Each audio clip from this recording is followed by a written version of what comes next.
Hi everyone, welcome to my channel Pure Biology, and today I come with another video that is related obviously the cell signaling. And in my previous video I have already discussed about the receptors, okay, intracellular receptors which are responsible for the cell signaling, and obviously the signal molecules. So I already gave some knowledges or some description about those topic. So you just check out that one, okay. And today's topic is the cell surface receptors, okay. And this under this cell surface receptors there are today I will try to describe about the G protein and G coupled receptor, G protein coupled receptors, okay. So you just before going to this topic, I want to say thank you to all of you who have already subscribed my channel, and I request you to the newcomers, if this channel is helpful, so please you subscribe and share this channel with your friends, and obviously support me for the growth of this channel, okay. So let's continue that the cell surface receptors. So in my previous video I have discussed about the intracellular receptors. That means these are present within the cell, and these cell surface receptors actually they are present on the surface of the cell, okay. So here what is saying that all the hydrophilic signaling molecules, signaling molecules means which are attracted by the water. Hydrophilic means attracted by the water. So when these hydrophilic signaling molecules and some also lipophilic molecules, and this term also I explained in my previous video, okay. So today I have a very less time, that's why I cannot discuss about this topic, what is the lipophilic molecules, okay. So cell signaling, the hydrophilic signaling molecules and the lipophilic molecules when bind to the cell surface receptors, proteins, obviously receptors are the one kind of proteins, this act as the signal transducer, okay. So that means until these molecules cannot bound with these receptors or the surface receptors, they cannot act as the transducers or the signal transducers, okay.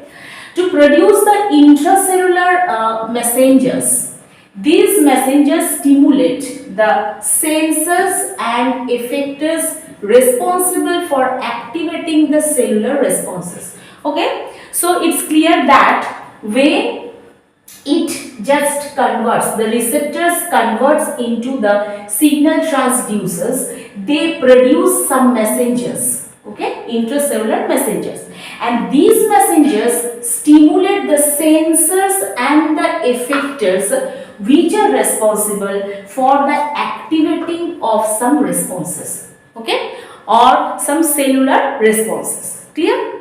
So there are the three types of the surface receptors. One is the G protein coupled receptors, second one is the ion channel receptors, and the third one is the enzyme linked receptors, okay. So first, this description, this is related to the GPCRS, the short form of the G protein coupled receptors. This is called the GPCRS, okay. So here we will learn about the GPC. First we will learn about the GPCR and the G protein, and then we will learn about the activity or the working procedure of this GPCR. Clear? So here this GPCR, these are the largest family of all surface receptors, okay. So number of this GPCR is very high, and that transmit the signals to intracellular targets via the intermediary action of guanine nucleotide binding protein. So its activity, that means this GPCRS receptors activity is dependent on the guanine nucleotide binding protein, or in short G protein, okay. So here some examples are also I have given. One example obviously, one is that beta adrenergic receptor. This is the example of the GPCR receptor, and here the binding protein or binding substance, or you can say binding molecules, that is the epinephrine. Okay, and these GPCRs are linked to the trimeric G protein. Generally, G proteins remain in the cell in the two form. One is trimeric form, another is the monomeric form. Okay, so generally GPCRs are linked to the trimeric G protein, and these G proteins are the GTPase switch protein. Okay, these are also called the GPCase switch protein, and here I have written the types of the G protein. One is the trimeric, another is the monomeric. And these proteins generally activate when bound to GTP and turn off its activity when bound to GDP. That means here the main role carries GTP. Okay, without GTP, the activity or the activeness of the G protein is not seen. Okay, so when the GTP is bound there, that means the activity of G protein is seen, but when GDP is there, so the G protein becomes inactive in form. Okay, in absence of generally signal, what happened here? In absence of signal, the G protein is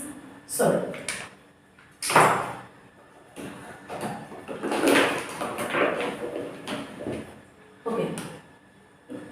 So what I'm saying that in absence of signal, this G protein is bound to GDP. Okay. When the signal is absent, then G protein is already bound with the GDP, and binding to GTP over GDP is favored by the higher concentrations of the GTP in the cell.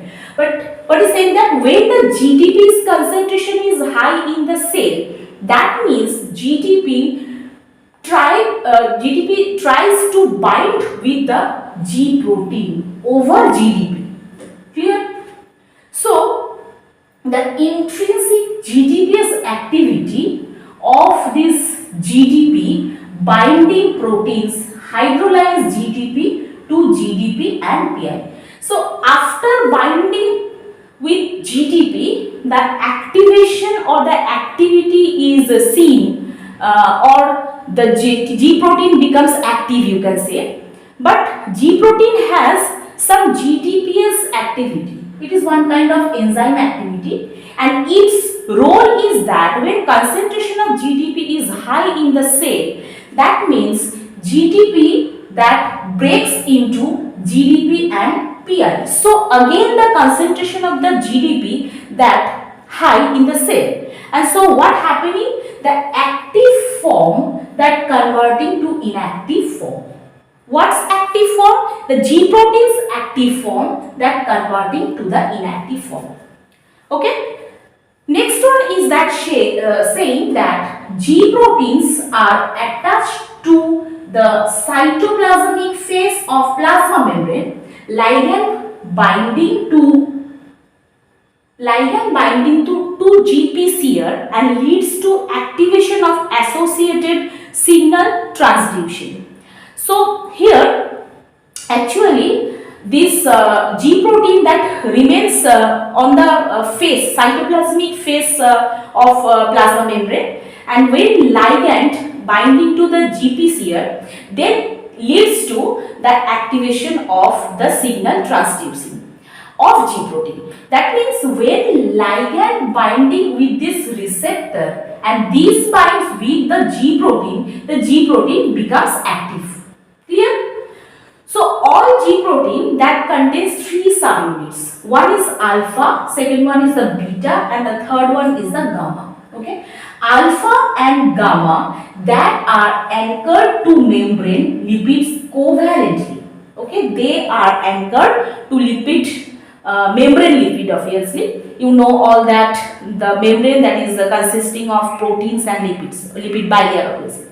So here what happening that alpha and gamma that already anchored with the lipids and they anchored in covalent way.